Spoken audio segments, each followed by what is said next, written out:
자, 이어서 갑니다. 문제 14번.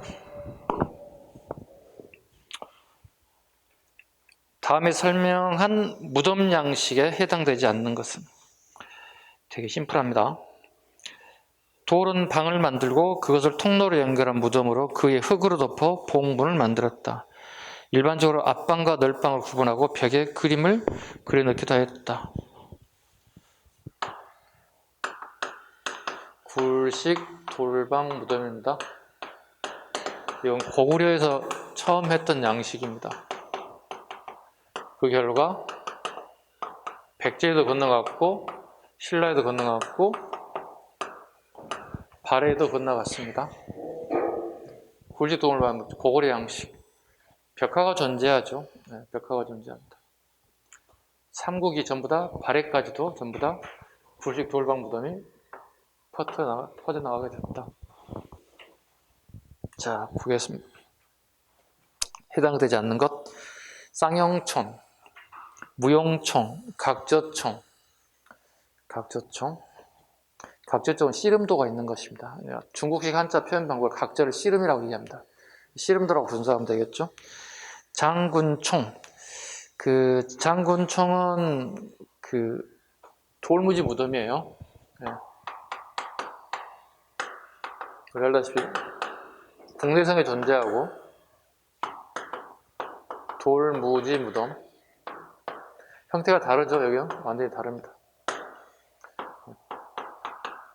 장수왕 등으로 추정합니다. 정확하게 알 수는 없지만, 네. 장수왕 등. 돌무지 대표적인 게, 그 다음에 태양릉이 있죠. 국내성에. 이 사람은 아버지 했던 강해토 등으로 추정됩니다.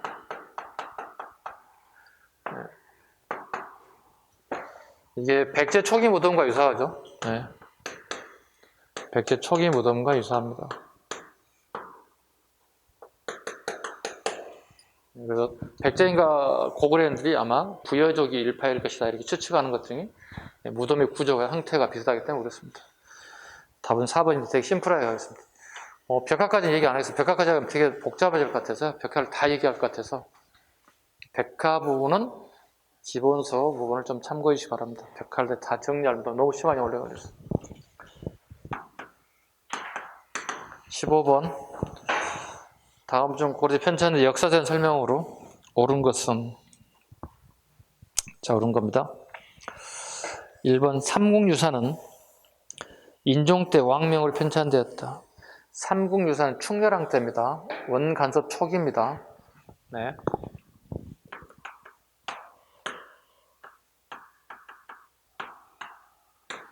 삼국유사 제왕원기는 전부 다 원간섭 초기 충렬왕 시기에 만들어진 책들이죠. 인종 때 왕명을 만든 건 삼국사기죠. 김부식이 만든 거니까 틀렸습니다. 삼국사기는 고구려 전통의식을 반영하였다. 전통의식을 반영한 건 이규보입니다. 이규보는 동명왕편이죠. 네, 삼국사기는 김부식이 썼는데 유교적 합리주의라고 얘기합니다. 보통 유교적 합리주의 사관을 만드는 게 삼국사기다. 보통 책의 그대로입니다.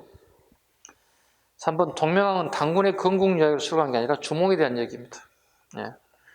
당군의 건국 이야기를 수록한 것은 우리 알다시피 삼국유사에 나오고 있습니다. 되게 막 섞여 있어 지금 현재. 제왕원기는 우리나라 역사를 중국사와 대등하게 파악하였습니다. 충렬왕 때 이승유가 썼죠. 둘 다 충렬왕 때입니다. 네. 이승유가 중국의 역사와 우리 역사를 한 권의 책에다 묶었다. 이걸 되게 자주적이다. 근데 역사서는 역사서인데 시적 표현을 쓰더라. 시야 역사책이야. 오원고시 5글자, 7글자 이런 고시 이런 글자 쓰는 방식을 우리 영사체라고 부릅니다. 영사체 작품이 영사체 문학이다 이렇게 보통 얘기하죠. 영사체 문학이 선생님 뭡니까? 가끔 또 물어봐요 저한테 이렇게. 영사체 문학이 뭡니까? 가사문학의 초기 형태를 보통 이런 영사체라는 표현을 씁니다. 가사문학의 초기 형태를 영사체라고 합니다.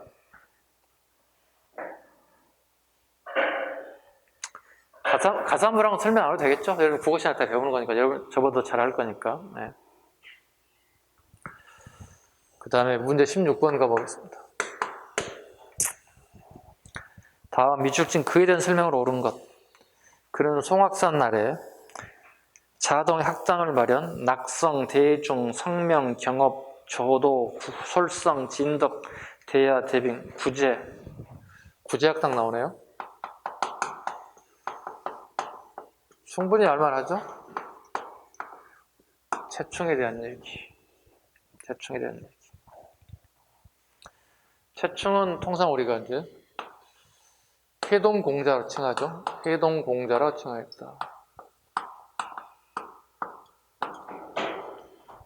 해동공자로 칭했다. 그 다음 7대실록 편찬에도 참여하게 됩니다. 7대실록 편찬에 참여하게 되었다. 최고의 배설이 문화시중을 역임하고 정렬을 마치고 난 다음에 사학을 만들어냅니다. 답은 1번이 그대로 나와 있네요. 그죠? 7대실록을 편찬하고 해동공자를 칭하게 되었다. 답은 1번입니다. 네. 틀린 사람은 의외로 많았습니다. 이런 모의고사를 만들면 무슨 7대실록 편찬에 참여했나요? 그럼 해동공자를 칭하는 것도 처음 들어보는데요. 책에 다 나와 있는데 틀린 사람은 꽤 많습니다. 복습이 몇 크다는 겁니다. 2번 틀린 거 보죠. 유교적 함유지사관의 기초 삼국사의 편찬. 김부식인 거 다 아시죠? 1145년에 묘청의 날을 진압하고 난 이후에. 세 번째 유교 사상을 치국의 근본으로 삼아 심 28조 최승로 성종 때. 소학과 주자가를 중시하고 권무세족과 불교 폐단을 비판하였다. 신진사대부들. 고려말 신진사대부들. 답은 1번. 문제 17번 가죠. 다음 왕의 재기간에 있었던 사실로 옳은 것. 왕은 중국의 36명의 승려를 파견, 법안종을 배우도록 하였다. 법안종 누구죠? 해거입니다. 선정승려들은 불법을 안 보죠. 법안종이니까 어떻게? 선정승려들이 불경을 이제 보기 시작했다. 해거에 의해서. 이때 마침 중국에서 꽃같은 형태에 취했다. 교정선이 열심히 불경책을 읽고 암송하고 배우려고 노력하는 자세를 비추는 반면에 선정승려들은 그냥 여유자적 책을 읽지도 않고 그냥 언젠가 터득하겠지 여유자적 되게 비판에 봉착됐죠. 그래서 중국의 해거가 법안종을 수입해 와서 보는 선종이 입되기 시작했다. 광종식입니다. 또 재관과 의통을 파견하여 천태학에 관심을 보이기도 하였다. 네, 재관. 천태사교라는 책 알아야 되겠죠? 천태사교이라는 책을 저술하였다. 재관. 의통. 중국 오울이라는 나라에 가서 16대 교조가 되었다. 16대 교조가 되었다. 전부 다 뭐예요?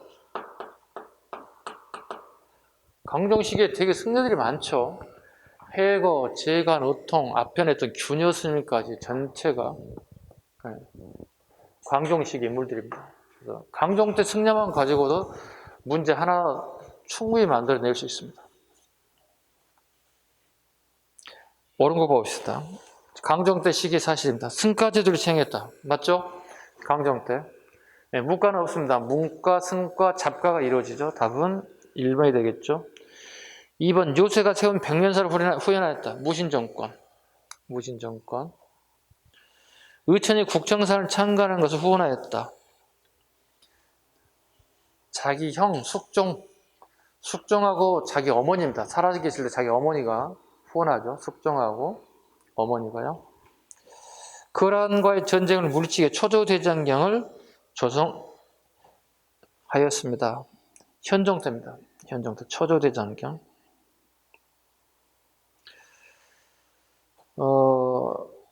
이게 우리가 몽골 공격 때 우리가 소실됐다고 우리 책에 기록이 나와 있는데요. 일부 인쇄본들이 호림박물관, 그다음 일본의 사찰에 몇 개가 전래되어서 지금도 남아 있습니다. 우리 책에는 소실됐다고 하는 게 맞습니다. 실상은 일부가 남아 있습니다. 그렇다면 초조대장경은 처음으로 만든 대장경일까요? 질문한다면 될 것 같아요. 우리나라에서는 처음이지만 세계적으로 본다면 북송이 이미 먼저 만들었어요. 그래서 두 번째 목판본의 초조대장경입니다. 그러니까 우리나라는 처음이라고 얘기했지만 세계적으로 따진다면 첫 번째는 아니고요. 예, 북송에 이미 대장경이 만들어졌기 때문에 세계적으로 본다면 두 번째 간행됐다 이렇게 할 수 있습니다. 말 장난 넘어가시면 안 돼요. 절대로. 우리나라는 처음이지만 세계적으로 본다면 북송이 이미 만들어졌기 때문에 초조대장경 두 번째입니다.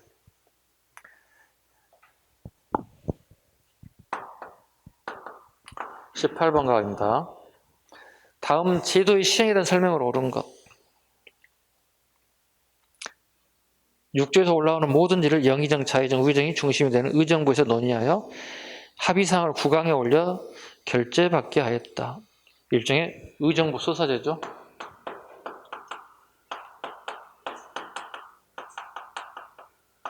의정부 소사는 뭐야? 신권이 강화되는 거죠. 왕권보다는 훨씬 더. 네. 옳은 것. 1번 이 제도의 시행으로 국왕이 재상들을 직접 통솔할 수 있게 되어 왕권 강화에 기여하였다. 재상의 권한이 강화하는 제도이기 때문에 옳지 않죠. 두 번째, 무력으로 집권한 태종과 세조는 이 제도를 아니죠. 태종하고 세조 두 사람이 또 유일하게 6조 직계제입니다. 3번 민본 정치를 추구한 정도는 이 제도를 폐지하고 아니죠. 이 사람이 추구하는 게 의정부 소사제죠. 이걸 태종 이방원이 박살 내버리죠. 그리고 다시 6조 직계제 돌아가죠. 4번 세종은 안정된 왕권과 경제력을 바탕으로 이 제도를 시행하여 왕권과 신권의 조화를 추구하였다. 선생님이 되게 강조했던 내용들이죠. 세종대왕 시기에 의정부 소사가 됐으면 신권이 강화되고 왕권이 약화됨에도 불구하고 조화를 이루었다. 왜일까요? 자기 아버지 절대 주지 말라는 것 두 가지를 가지고 있다. 태종이 가지고 말라는 것, 요거 실시함에도 불구하고 주지 말라는 것, 왕권 강화를 요소로 군권과 인사권을 주지 말고 네가 가지고 있어라 이렇게 됐다는 얘기죠. 네, 태종은 충녕군인 세종대왕을 직접 세자 교육을 시킨 게 아니라 왕 교육을 시켜버렸다. 그 이유는 첫째였던 양녕대군의 어떤 비행이라고 할까요? 네, 아버지에 대한 어떤 반항, 그다음에 개인 성격적인 어떤 비행, 여자 문제가 되게 복잡해지고 얽히고 설키했던 첫째 아들 양녕이 물러나고 셋째인 충녕을 선택하면서 본인이 직접 세자 교육이 아니라 왕 교육을 시키면서 절대 주지 말라는 거, 군권과 인사권을 절대 주지 말라는 걸 약속을 하죠. 의정부 소사를 실시함에도 불구하고 이 두 가지 권한이 같기 때문에 조화를 이루었다는 표현을 쓴다고 수없이 얘기했습니다. 답은 4번이고요. 문제 19번.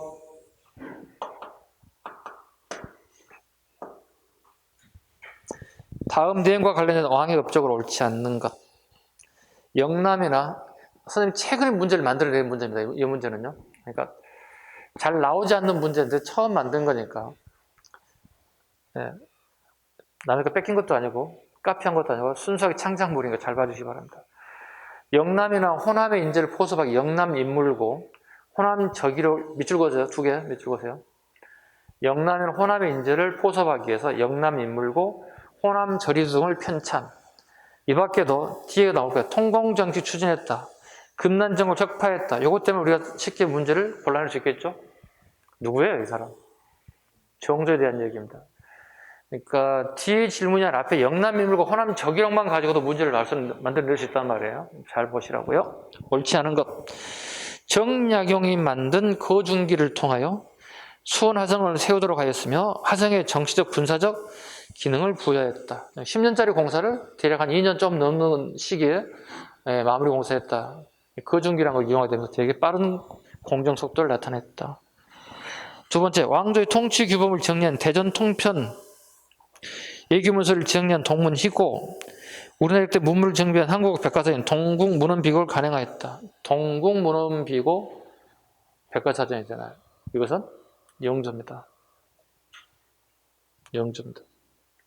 참고로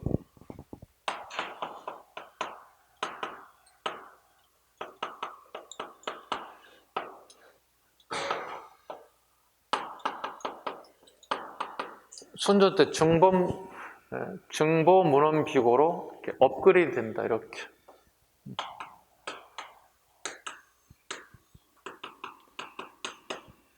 이게 업그레이드 될까요? 우리가 1894년 갑오개혁을 맞죠. 신문물이 새롭게 도입되면서 이 내용 부분이 4개 소략 또는 오류 이걸 보완을 목적으로 만든 게 증보 문헌비고라는 게 순조 때 만들어집니다. 오케이? 또 일부는 대한제국일 때 만들어진 이것도 틀린 건 지문이 아니에요. 맞아요. 어차피 순조가 대한제국이니까. 두 개 다 맞아요. 대한제국 시기에 다시 증보하게 되었다. 또는 순종 때 증보 문헌비고가 만들어지게 되었다. 편찬하게 되었다. 다 맞아요. 이건 심화 부분이야. 동국 문헌비고가 갑오개혁을 통해서 그 내용이 소략하고 오류가 발생되므로 이렇게 만들어졌다. 물론 중간에 하나 더 있어요. 근데 편찬되지 않은 것도 이건 일부러 쓰지 않겠습니다. 좀 심화가 되기 때문에. 답은 2번이 되겠습니다. 3번 천주교가 확산되면 사회적 문제를 일으켰으나 관대하게 받아들였다. 누가? 정조니까. 그죠? 대표적인 게 뭐예요? 추조적발 사건. 그 다음에 뭐 있어요? 신의 박해. 정조 시기 때문에 그렇게 엄하게 다루지 않았다. 추조적발 사건. 형제의 관원들이 적발됐던 사건. 그 다음에 신의 박해. 정약용 형제들이 발간됐음에도 불구하고 가볍게 처분했던 내용들. 그 다음에 4번 국가의 지원하에 재헌, 보, 저수지 등을 새로이 축조하고 보수한다는 내용의 명령인 재헌 오타다. 재헌 벌목이 아니라 재헌 절목입니다. 언제 발견되지? 수정 좀 해주시기 바랍니다. 죄송합니다. 재헌 절목을 반파했다. 답은 2번이 되겠습니다. 자, 오늘 이제 마지막 문제 풀 겁니다. 되게 빠른 속도로 풀리니까 좀 빨리 끝나네요. 괜찮습니까? 빨리 끝나면 좋죠? 싫어요? 한 번 더 풀 거예요? 한 해분을? 20분 가겠습니다. 다음, 조선후기 역사서와 그에 관련 설명이 옳지 않는 것. 보죠. 동사 강목. 우리 역사의 독자적인 정통론을 세워 중국 중심의 역사인식에서 벗어나고자 했다. 동사 강목. 안정부의 동사 강목 맞습니다. 우리 역사 독자적인 전통론을 세워 중국 벗어나고자 했다. 맞습니다. 동국시일 갑니다. 동국시 누가 했나요? 한백겸.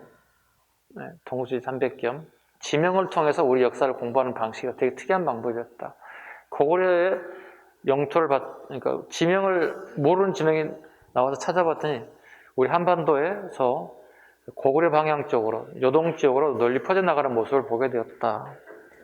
자, 내용과는 백제의 도읍지가 한성이라는 것과 발해의 중심의 백두산 동쪽으로 것을 고증하였다. 이건 정약용의 아방강 역고입니다. 정약용의 아방강 역고. 두 개 다 지명을 통해서 공부하는 방법인데 내용이 달라졌어요. 그러니까 동국지리도 똑같은 방법. 동국지리가 먼저죠. 그래서 아방강 역고 썼던 정약용이 동국지리를 보고 답습을 합니다. 두 개 책은 되게 시험에 잘 나오는 부분이죠. 해동역사. 고구려, 백제, 그 해동역사 앞에서 발자를 써주면 돼요. 발, 이렇게, 해동역사. 한치윤이죠. 발의 역사도 들어간다는 뜻이에요. 발, 해동역사. 그렇게 해서 하나를 외우라도 고구려 백제 발의 역사를 재평가해 신라 중심의 정통론을 부정하게 되었다. 연려실 기술, 연려 자르시고 실 자르시고 그러하니 그러하다. 우리 책 중에 유일하게 기사 분말체 양식이기도 합니다. 과정과 결말을 도출한 방식 되게 심플하게 책을 읽는 독서가들이 가장 쉽게 접하고 이해하기 빠른 종류의 서술 방식을 우리 연료실 같은 기사 본말체 양식이라고 합니다. 실증적이고 객관적으로 서술된 기사 본말체 역사서로 조선왕조의 정치사를 객관적으로 서술하게 되었습니다. 이 긍익이죠. 네.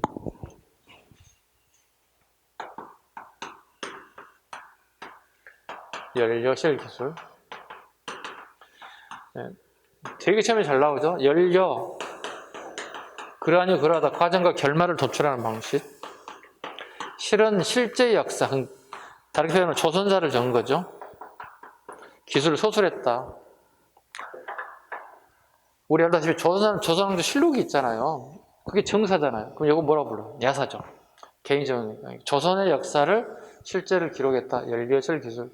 시험에 되게 잘 나옵니다. 연료실 기술. 보통 우리가 책 나오다, 역사책 나오다 보면 이렇게 단군 조선부터 고려 말까지 역사를 서술하였다. 여기 딱 집중돼 있어. 절대 거기에 함몰되면 안 돼. 이런 책이 나왔을 때 전혀 다릅니다. 조선사를 기록하게 됐다.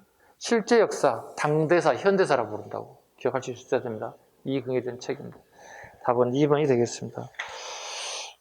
오늘은 여기까지 풀겠습니다. 좀 빠른 속도로 한번 풀어봤습니다. 수고하셨고요. 다음 주에 뵙겠습니다.